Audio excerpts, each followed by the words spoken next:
Richardson built this fine boat. And now, my boys, we are bound to sea. When would Carol come down to me?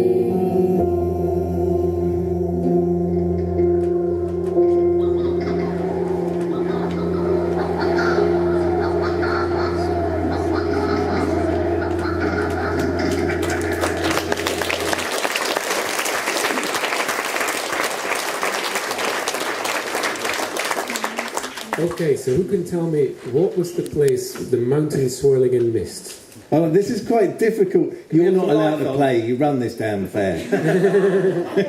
Can we have the whole lights on? Can we have the whole lights on for a second? Right, okay. So have you read the book? No. Right, Okay. okay. Madeira, is it? It is Madeira. It is Madeira. Well done. Now, second question. What's the species that breeds there? Xenos petrel, right. Okay. Okay. He's won. He's He's only got a one.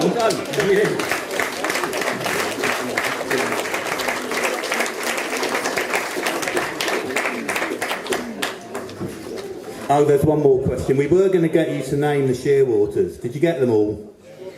Yeah, well done. Who said that resigned about? Yes. I have another question. There's no prizes for this one, but it's just a bit of fun. So, which species of bird did BirdLife International inadvertently tape lure with the video in the first half of this evening? Say again.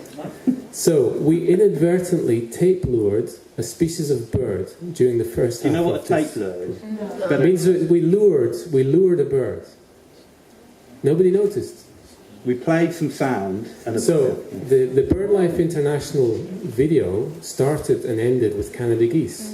And about 2 minutes after it finished, a Canada goose came over here to try and work out what was going on. He flew over the tent, he wanted to join the party, he couldn't find the door, and went off again. So, okay. Just as well we didn't have a prize for that then. Say it for Magnus Ross.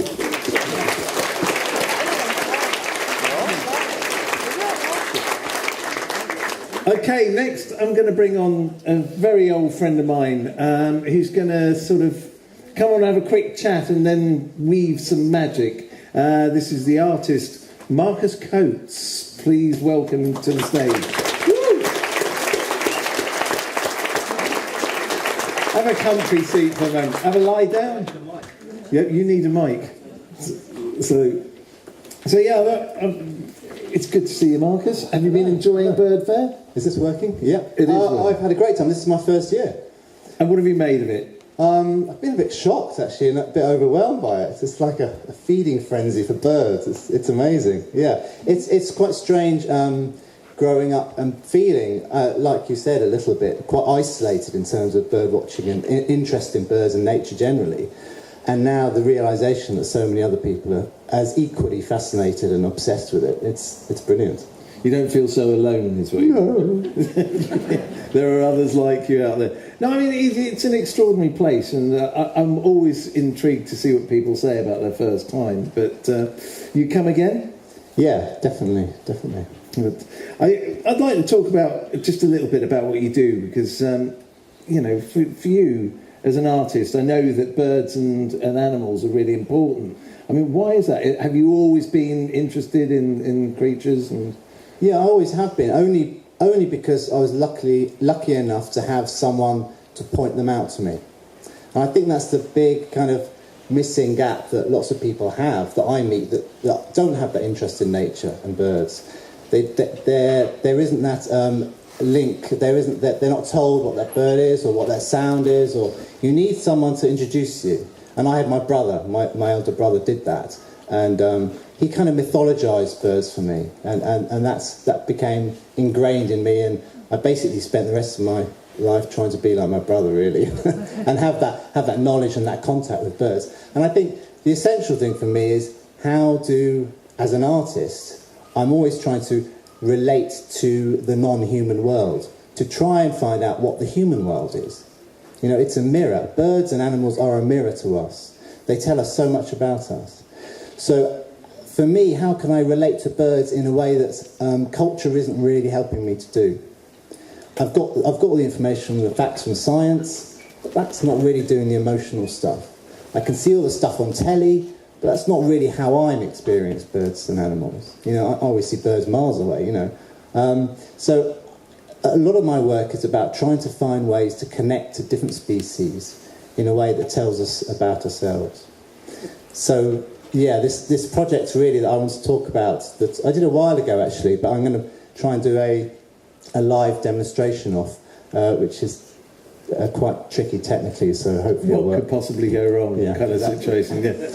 It was a project called Dawn Chorus, and I got together with a wildlife sound recordist called Jeff Sample, and we tried to do this very ambitious thing, which was try and recreate a birdsong dawn chorus from a British woodland in Northumberland. We tried to recreate it using human voices, and we tried to recreate it in a very, very accurate way.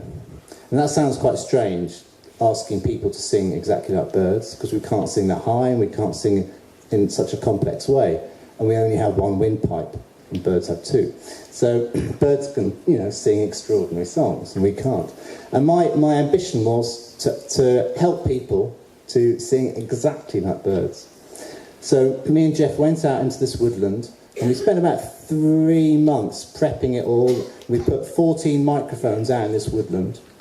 We lived in this camper van and we recorded individual birds all at the same time over about 3 weeks. So we had lots and lots of recordings. And Jeff, we sat in the camper van in the dark, and Jeff could identify all these different birds, which I found astonishing. But not only that, he could identify there was 3 blackbirds at one point singing on 3 different mics. He knew which ones were which. You know, that sort of level of musicality, that knowledge was just astounding to me. That intimacy with that world, that's what I was searching for. And then we took all these bird songs back to the studio and we slowed them all down about 20 times. So a blackbird, which would be normally, I'm not going to try and do an impression, but I'll just whistle. Something like that. Slowed down 20 times would be like, ooh, ooh.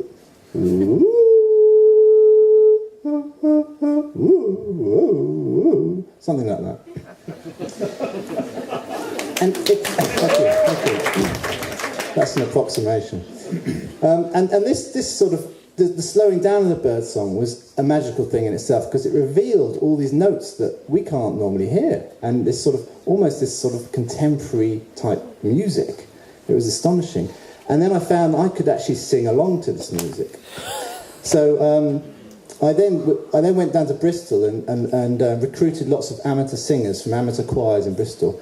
And I gave them all a CD of this slowed down bird song. And I said, take that home with you and try and learn it. And there was about 2 hours of this slowed down bird song. Anyway, then I went back to their houses or wherever they worked, and they had a little earpiece in their ear, and they listened to the slowed down bird song, and they sang along with it. And I filmed them doing it. So they're all sitting there. One was in the car, one was in the bath, one was in the front room, and they're all singing along to this. They did that for 2 hours. And then I filmed them, and I sped the film up 20 times. The equal amount that I slowed the bird sound in the first place. So it all sounds very complicated, but the end result is basically them on film, sped up, singing exactly like the bird. The voice that they were singing with becomes uncannily bird-like. So it's a kind of bit of magic, really, and that's what I want to show you this evening. I'm going to do a live performance of just a small excerpt of Wren's song, or a phrase of Wren's song, and maybe a bit of Skylark, but then I'm going to show you some films of the Dawn Chorus itself. Okay, brilliant. Well, let's get you at your computer. Would you like to see that? Oh, also, what wine would you like? Red or white? No, I think I'd better stay off the wine. This is quite tricky.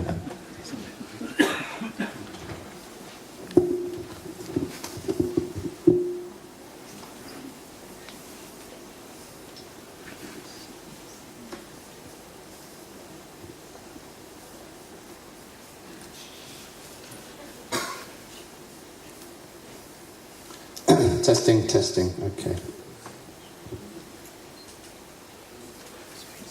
So now I'm going to sing to a Wren phrase that's been slowed down approximately 20 times.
Okay. Oh, you can see it on there, that's great. Okay, now I'm going to change the speed of that.